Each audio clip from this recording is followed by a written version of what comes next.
Imagine एक 55 साल का बूढ़ा व्यक्ति अचानक से इमरजेंसी में आता है, कंप्लेंट लेके sudden right side weakness, slurring of speech, vision loss, LOC और फैमिली काफी ज्यादा पैनिक है। डॉक्टर इमीडिएटली स्ट्रोक को डिटेक्ट करने के लिए with in a minute MRI के अंदर पेशेंट को शिफ्ट कराने के ऑर्डर दे देता है।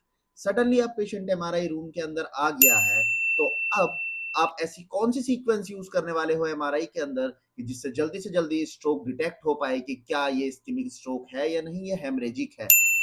तो हाँ दोस्तों, आज मैं आपको बताने वाला हूं कि एमआरआई ब्रेन के अंदर इतनी सारी सीक्वेंसेस क्यों ली जाती हैं और उन सारी सीक्वेंसेस का कब क्या रोल होता है, क्या बीमारी, क्या पैथोलॉजी देखने के लिए हमें किस सीक्वेंस को यूज करना होता है। तो आज हम समझेंगे इस पूरी वीडियो में इन सारी सीक्वेंसेस के डिटेल्ड रोल को, कि आखिर इन इतनी सारी सीक्वेंसेस का क्या मतलब होता है और कब हमें कौन सी सीक्वेंस लेनी होती है। तो आप देख सकते हैं स्क्रीन पे हम लोग जो रूटीन ब्रेन की सीक्वेंसेस लेते हैं वो सारी की सारी मैंने मेंशन कर दी है। ठीक है, T2 axial, T1 axial, FLAIR axial, diffusion, SWI, T2 sag, T2 core.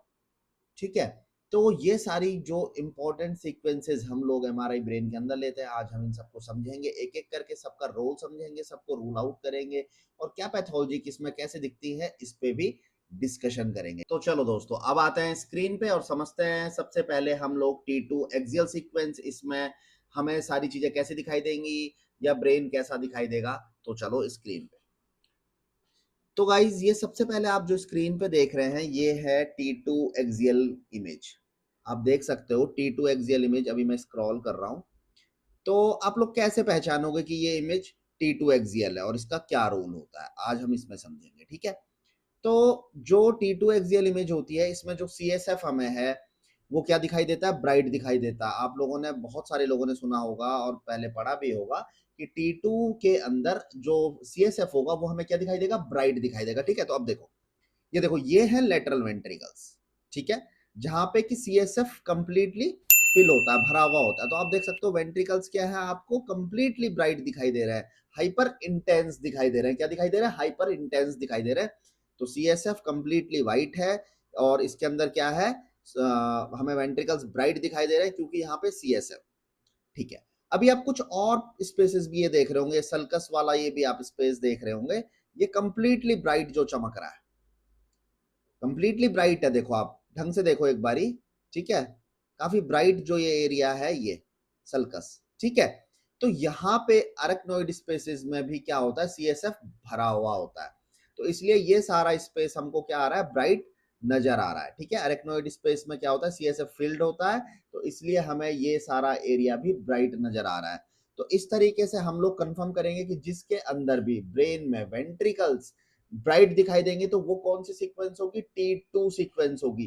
T2 के अलावा और किसी भी सीक्वेंस के अंदर आपको CSF ब्राइट नहीं दिखाई देगा। ठीक है, आप 100% श्योर हो जाइए कि आपको CSF ब्राइट नहीं दिखने वाला किसी भी और सीक्वेंस के अंदर, वो चाहे T2 की एक्सियल सीक्वेंस हो, T2 की सेज सीक्वेंस हो या T2 की कोर सीक्वेंस हो। वो एक्सियल, वो जो सीक्वेंस होगी वो T2 होगी, ओरिएंटेशन कोई भी हो सकता है। चलो मैं एक बार आप लोगों को कंफर्म करने के लिए दिखा देता हूं कि किस तरीके से ओरिएंटेशंस हो सकते हैं। ठीक है, मैंने आपको अभी बताया था कि मैं आपको सारे ओरिएंटेशन एक बार T2 सीक्वेंस के दिखा देता हूं। सबके अंदर आपको CSF कैसा दिखाई देगा, ब्राइट दिखाई देगा। तो देखो, ये T2 सीक्वेंस है, एक्सियल है, ये भी T2 सीक्वेंस है, सैज है, ये भी T2 सीक्वेंस है, कोर है। सीक्वेंस नहीं बदलेगी कभी भी ओरिएंटेशन बदलने से। आपको क्या समझना है कि जो आपकी एक्सियल सीक्वेंस है वो भी T2 है, जो जो इसके पैरामीटर्स होते हैं जो T2 सीक्वेंस के, हमने केवल ओरिएंटेशन बदला है, पैरामीटर्स सेम है, TRTE सेम है। तो हमने केवल ओरिएंटेशंस को चेंज किया है। तो एक्सियल के अंदर आपको क्या दिखाई देगा, CSF ब्राइट दिखाई देगा, सेज में भी CSF ब्राइट दिखाई देगा और कोर में भी CSF ब्राइट दिखाई देगा। यानी कि ब्रेन की तीन इंपॉर्टेंट सीक्वेंसेस को हम लोगों ने समझ लिया है कि जिसके भी अंदर CSF ब्राइट दिखाई देगा वो कौन सी सीक्वेंस होगी, T2 सीक्वेंस होगी। ठीक है, CSF भी ब्राइट दिखाई देता है, एडिमा भी ब्राइट दिखाई देता है और मैक्सिमम पैथोलॉजीज T2 के अंदर ब्राइट दिखाई देती है। यानी कि जिस जैसे अगर कोई यहाँ पे कोई पैथोलॉजी आती है, उसके आसपास सराउंडिंग जो एडिमा होगा, वो जो भी वो होगा, वो क्या दिखाई देगा? ब्राइट दिखाई देगा। सीएसएफ भी ब्राइट दिखाई देगा, पैथोलॉजी भी ब्राइट दिखाई देगी, एडिमा भी ब्राइट दिखाई देगी। यानी कि आप जो T2 सीक्वेंस होती है, इसको आप क्या कह सकते हो? एक तरीके से पैथोलॉजी डिटेक्टर भी कह सकते हो। तो यहां तक सबके क्लियर हो गया? ठीक है।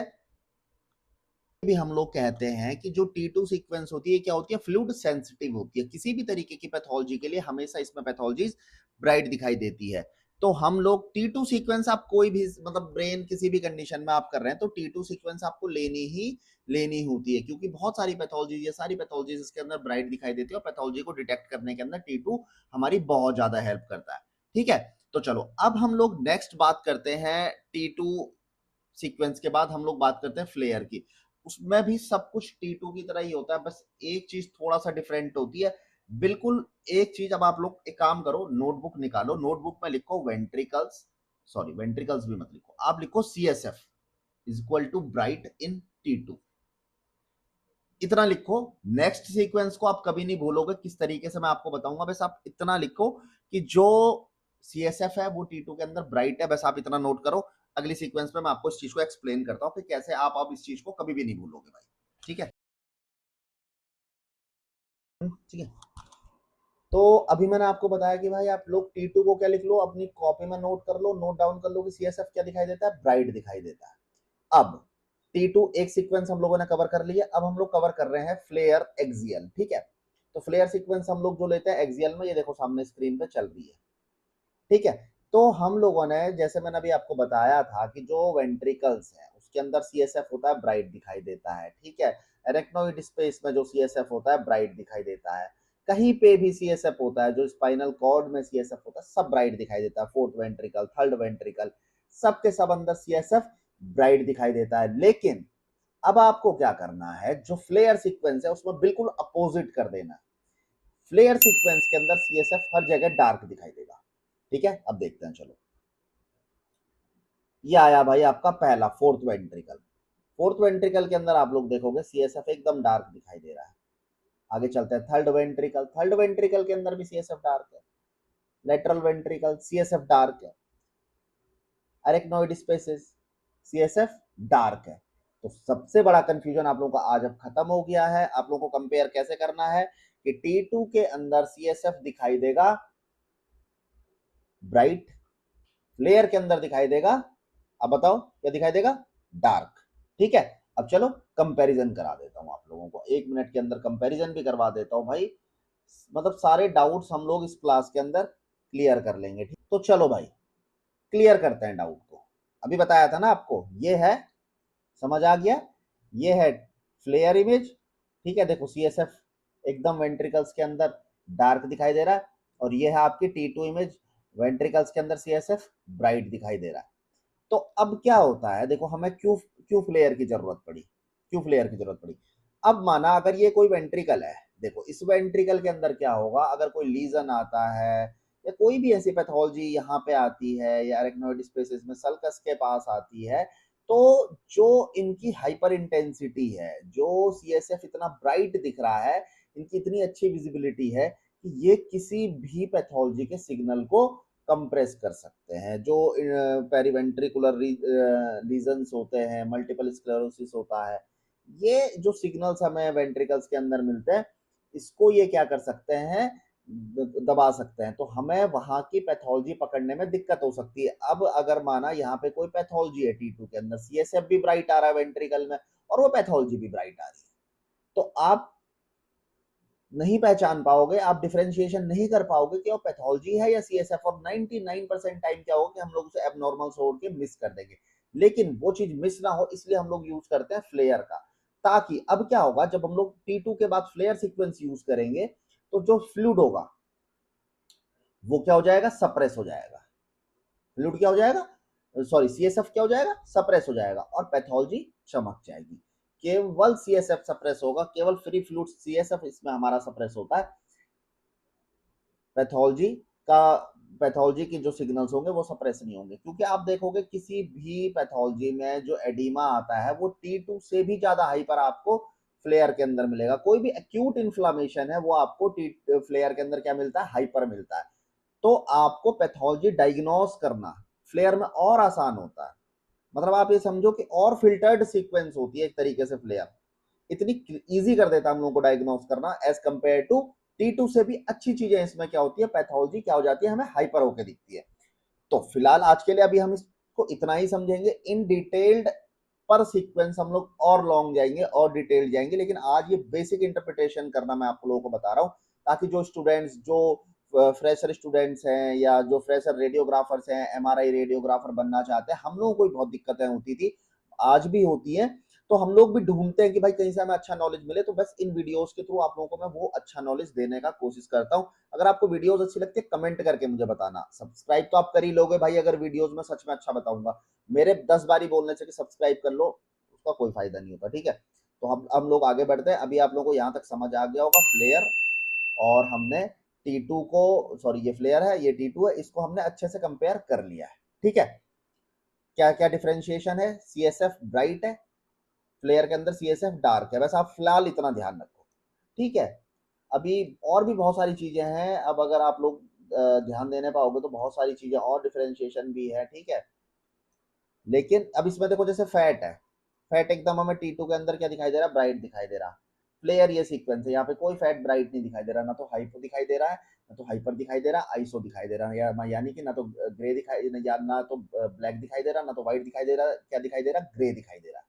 और भी डिफरेंशिएशन है, ग्रे व्हाइट है, ग्रे मैटर व्हाइट मैटर है, लेकिन हम लोग कंफ्यूज नहीं करेंगे। मतलब मेरा जो प्लान है आप लोगों को चीजें इजी करके देने का, मैं टफ नहीं करूंगा बिल्कुल भी, ठीक है। और भी बहुत सारी चीजों के बेसिस पे आप लोग डिफरेंशिएशन कर सकते हो, लेकिन अभी फिलहाल हम लोग इन्हीं सब चीजों को डिस्कस करते हैं। अब अगली सीक्वेंस की हम लोग बात करते हैं, डिफ्यूजन वेटेड इमेज की।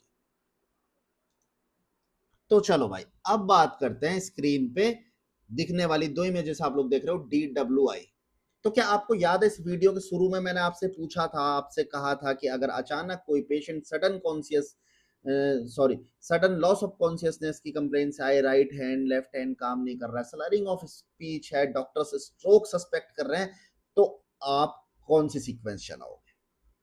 तो हाँ, DWI यानी कि डिफ्यूजन वेटेड इमेज, वहां पे होगा आपका एक मास्टर स्ट्रोक। एक एक्सपीरियंस्ड रेडियोग्राफर हमेशा स्ट्रोक की कंडीशन में सबसे पहले DWI सीक्वेंस को रन करेगा, क्योंकि उस टाइम पे हमें इस्केमिक स्ट्रोक को डिटेक्ट करना होता है। क्यों?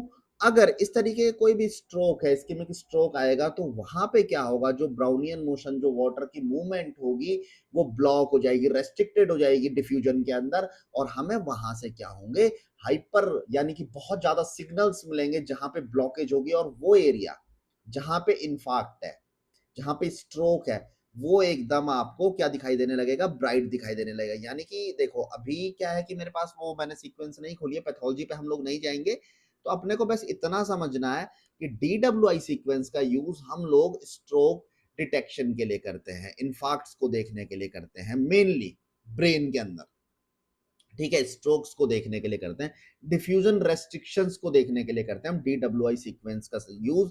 और उसके साथ में एक और सीक्वेंस साथ में खुली हुई है, इसका नाम है ADC, ठीक है, अपेरेंट डिफ्यूजन कोएफिशिएंट। यानी कि जो भी न्यूमेरिकल वैल्यूज होती हैं, एक मतलब ये मैप होता है एक तरीके से, आप इतना समझो, जो भी हमें सिग्नल्स मिलते हैं उसके बेसिस पे एक मैप बनता है।